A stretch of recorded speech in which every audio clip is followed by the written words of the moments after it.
ராஜயோகம் டிவி நேயர்கள் அனைவருக்கும் வணக்கம். நம்ம ராஜயோகம் டிவியில் புத்தம் புதிய ஆன்மீக தகவலை தெரிஞ்சுட்டு வரோம். அந்த வகையில் இன்னைக்கு ஆன்மீக தகவலை எடுத்து சொல்றதுக்காக ராஜயோகம் புகழ் ராஜயோகம் டாக்டர் கே ராம் சார் அவர்களை வெல்கம் பண்ணிடலாம். வணக்கம் சார். வணக்கம் சார். இந்த தமிழ் புத்தாண்டில் விருச்சிக ராசிக்காரர்களுக்கு எப்படி சார் இருக்கு? அதாவது ரிஷப லக்னம், கும்பம் ராசி, சதயம் நட்சத்திரம், 3ஆம் பாதத்தில் மங்கள நாளாகிய செவ்வாய்க்கிழமை அன்று தமிழ் புத்தாண்டு, அதாவது பராபவ வருட தமிழ் புத்தாண்டு உதயமாகுது. இந்த மாதிரி பரிவர்த்தனா யோகத்தோடும் 90 விதமான சுப முகூர்த்தங்களோடும் ஜனனமாகியுள்ள இந்த தமிழ் புத்தாண்டு விருச்சிக ராசியை பொறுத்தளவுக்கு வீடு நிலம் வாங்கக்கூடிய விசேஷமான ஆண்டாக அமையும். ஒவ்வொரு தமிழ் புத்தாண்டில் பார்த்தீங்க அப்படின்னா ஒவ்வொரு கிரகங்களும் ஒவ்வொரு விதமான ஆதிபத்தியத்தை கையில் எடுத்துக்குது. அந்த வகையில் உங்களுடைய ராசி அதிபதி, விருச்சிக ராசிக்கு அதிபதி செவ்வாய் பகவான் மந்திரி அப்படிங்கிற ஆதிபத்தியத்தோடு இருக்கிறதுனால எந்த ஒரு விஷயத்திலும் அடுத்தவங்க சொல்லு கேட்காம உங்களுடைய சுய புத்தியோடு செயல்படக்கூடிய மிகப்பெரிய அமைப்பை வீராப்பாக கொடுக்கக்கூடிய ஆண்டாக இந்த ஆண்டு அமையப்போகுது.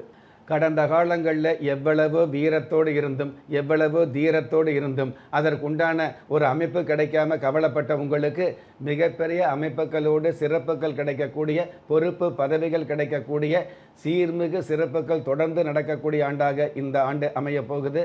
ராசி அதிபதி செவ்வாய் பகவான் பஞ்சமஸ்தானத்தில் இருக்கிறதுனால தன்னுடைய வாழ்க்கையில் தான் சாதிக்க நினைச்சதை சாதித்து காட்டக்கூடிய ஆண்டாக இந்த ஆண்டு அமையும். கடந்த காலங்களில் சாதிக்கும்னு நினச்சா கூட நவ கிரகங்கள் உங்களை சோதிக்கும்னு சோதிச்சு இல்லையா, அந்த மாதிரி சோதிக்காமல் சாதித்து காட்டக்கூடிய பக்குவங்கள் சந்தோஷமாக அமையும். ஒரு சில குடும்பங்களில் காலம் போன கடைசியில் நாம் எப்படி சாதிக்க முடியும்னு கவலைப்படுறவங்க உங்களுடைய சந்ததிகள் பிள்ளைகள் சம்மந்தப்பட்ட வகையில் நீங்கள் நினச்ச விஷயத்தை நினச்ச மாதிரியே சாதித்து காட்டக்கூடிய சந்தோஷமான சூழல்கள் சரளமாகவே அமையும். அதே 5ஆம் இடத்துல சனி பகவான் இருக்கிறதுனால பிள்ளைகள் சம்மந்தப்பட்ட விஷயங்களை பெற்றவங்களோடு இருக்காமல் கொஞ்சம் பிரிவு ஏற்படக்கூடிய சூழலும் இருந்துகிட்டு இருக்கும். அந்த பிரிவு அப்படிங்கிறது சண்டை கட்டி பிரிகிறோம் அப்படிங்கிற மாதிரி இல்லாமல் சமாதானமாக கல்விக்காகவோ தொழிலுக்காகவோ உத்தியோகத்துக்காகவோ தனிப்பட்டு பிரிஞ்சிருக்க வேண்டிய சூழல் இருந்துகிட்டு இருக்கும். அதாவது விருப்பமில்லாத பிரிவு, பொருத்தமில்லாத பிரிவு அப்படிங்கிறத விட விருப்பத்தோடு பிரிவு ஏற்படக்கூடிய இணக்கமான சூழல்களை இந்த ஆண்டு நிச்சயமாகவே கொடுக்கும். 5ஆம் இடத்து அதிபதி குரு பகவான் அஷ்டமஸ்தானத்தில் இருந்தால் கூட கடந்த கால நஷ்டங்களுக்கு ஒரு சில அதிர்ஷ்டங்கள் கிடைக்கக்கூடிய, கடந்த காலங்களில் எந்தெந்த விஷயங்களை நட்டப்பட்டீங்களோ அந்த நட்டப்பட்ட விஷயங்களுக்கு நல்லதொரு திட்டம் தீட்டக்கூடிய ஆண்டாக இந்த ஆண்டு அமையப்போகுது. ராசி அதிபதி செவ்வாய் பகவான் குரு பகவானுடைய வீட்டில் இருக்கிறதுனால, அதுவும் குருமங்கள யோகத்தோடும் செவ்வாய் மங்கள யோகத்தோடும் இருக்கிறதுனால ஒரு சில சுபகாரியங்களை, அதாவது சகோதர சகோதரி வகையில் நடக்க வேண்டிய சுபகாரியங்கள் தடையில்லாமல் நடக்கக்கூடிய பாக்கியங்கள் இருந்துகிட்டு இருக்கும். அந்த சுபகாரியங்களை நீங்களே தலைமையேற்று நடத்தக்கூடிய பக்குவங்கள் இருந்துகிட்டு இருக்கும். தன்னுடைய சகோதரருக்கு திருமணம் ஆகட்டும், தன்னுடைய சகோதரருக்கு நல்லது நடக்கட்டும், தன்னுடைய சகோதரிக்கு நல்லது நடக்கணுங்கிற எண்ணங்கள் இந்த வருஷத்தில் அதிகமாக வந்துட்டு இருக்கும். உங்களுடைய எண்ணங்கள் வண்ணமயமாக பலிதமாகக்கூடிய வாய்ப்புகள் அதிகமாக வந்துட்டு இருக்கும். நெருப்பு சம்பந்தப்பட்ட தொழில்துறையில் உள்ளவர்களுக்கு, எலக்ட்ரிக்கல் சம்பந்தப்பட்ட தொழில்துறையில் உள்ளவர்களுக்கு ஏறுமுகம் காணக்கூடிய, எளில் கொஞ்சம் ஏற்றங்கள் கிடைக்கக்கூடிய ஒரு ஆண்டாக இந்த ஆண்டு அமையப்போகுது. சுகஸ்தானத்தில் சந்திர பகவான் இருக்கிறதுனால குடும்பத்தில் பெரியவங்களுக்கு இருக்கக்கூடிய மூட்டு வலி, இடுப்பு வலி, நரம்பு வலி சம்பந்தப்பட்ட விஷயங்களுக்கு நல்லதொரு தீர்வு கிடைக்கக்கூடிய ஆண்டாக இந்த ஆண்டு அமையும். செவ்வாய் பகவான் மருத்துவத்துக்கு அதிபதியாக இருக்கிறதுனால மருத்துவத்துறையில் உள்ளவர்களுக்கு நல்ல மகத்துவம் கிடைக்கக்கூடிய ஆண்டாக, கைராசியான மருத்துவர் என்ற சிறப்புகளும் கௌரவங்களும் கிடைக்கக்கூடிய ஆண்டாக அமையும். Super sir. இவங்களுக்கு ஏற்றங்கள் தடையில்லாமல் கிடைக்க இவங்களுக்கு ஏதேனும் பரிகாரம் இருக்கா சார்? தமிழ் புத்தாண்டு கோச்சார கிரக நிலைகளைப்படி நன்மை அப்படிங்கிற விஷயம் அதிகமாக கிடைக்கக்கூடிய ஆண்டாக விருச்சிக ராசிக்கு இருந்தால் கூட, விருச்சிக ராசிக்கு அதாவது லாபஸ்தான அதிபதியாக இருக்கக்கூடிய புதன் பகவான் 5ஆம் இடத்துல நீச்சம் பெற்று இருக்கிறது ஒரு குறையாக இருந்துகிட்டு இருக்கும். அதே மாதிரி 5ஆம் இடத்து அதிபதியாக இருக்கக்கூடிய பூர்வ புண்ணிய புத்தர ஸ்தானாதிபதியாக இருக்கக்கூடிய குரு பகவான் அட்டமஸ்தானங்கிறது சுப கிரகமாகிய குரு பகவான் அட்டமஸ்தானத்தில் இருக்கிறதுனால உங்களுக்கு நீங்களே ஒரு சில நேரங்களில் நஷ்டத்தை ஏற்படுத்தக்கூடிய சூழல் இருக்கிறதுனால, அதாவது கஷ்டகாலங்கள் இல்லாமல் நஷ்டகாலங்கள் இல்லாமல் அதிர்ஷ்ட காலங்களோடு ஆர்ப்பரிக்கணும் அப்படின்னா அதற்கு ஆன்மீக துணை வேண்டும் அப்படிங்கிறது உண்மையான விதியாக இருந்துகிட்டு இருக்குது. அந்த வகையில் பொதுவாகவே விருச்சிகம் ராசியை சேர்ந்த நீங்கள் முருகப்பெருமான் சம்மந்தப்பட்ட வழிபாடுகளை வச்சுக்கிறது சிவப்பாக இருந்துகிட்டு இருக்கும். அந்த முருகப்பெருமான் வழிபாடு கூட செவ்வாய்க்கிழமை நாட்களில் அல்லது வியாழக்கிழமை நாட்களில் வழிபாடு வச்சுக்கிறது சிறப்பாக இருந்துகிட்டு இருக்கும்.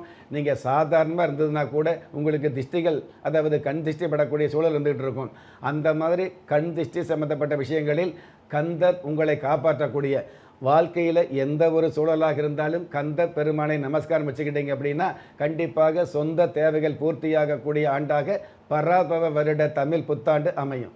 Super sir. இந்த தமிழ் புத்தாண்டு விருச்சிக ராசிக்காரர்களுக்கு எப்படி இருக்குன்னு சொல்லியிருந்தீங்க சார். நிகழ்ச்சியில் கலந்துக்கிட்டதுக்கு நன்றி சார். நன்றி. நம்ம ராஜயோகம் டிவியில் புத்தம் புதிய ஆன்மீக தகவல், தினப்பலன், மாத பலன் போன்ற நிகழ்ச்சிகள் ஒளிபரப்பாயிட்டு இருக்கு. அது மட்டும் இல்லாமல் ஒவ்வொரு நாளுமே நீங்கள் தெரிஞ்சுக்க வேண்டிய அதிர்ஷ்ட எண்கள், உங்களுக்கான அதிர்ஷ்ட நிறங்கள், உங்களுக்கான அதிர்ஷ்ட எழுத்துக்கள் போன்ற நிகழ்ச்சிகள் ஒளிபரப்பாயிட்டு இருக்கு. மேலும் ஒவ்வொரு நாளும் நீங்கள் வழிபட வேண்டிய தெய்வம் போன்ற நிகழ்ச்சிகள் ஒளிபரப்பாயிட்டு இருக்கு. இது போன்ற நிகழ்ச்சிகளை நீங்கள் உடனுக்குடன் தெரிஞ்சுக்கணும் அப்படின்னு நினச்சிங்கன்னா நம்ம ராஜயோகம் டிவியை சப்ஸ்கிரைப் பண்ணுங்க, லைக் பண்ணுங்க, ஷேர் பண்ணுங்க. கண்டிப்பாக கமெண்ட் பண்ண மறந்துடாதீங்க. அதை பெல் பட்டனையும் ப்ரெஸ் பண்ண மறந்துடாதீங்க. நன்றி.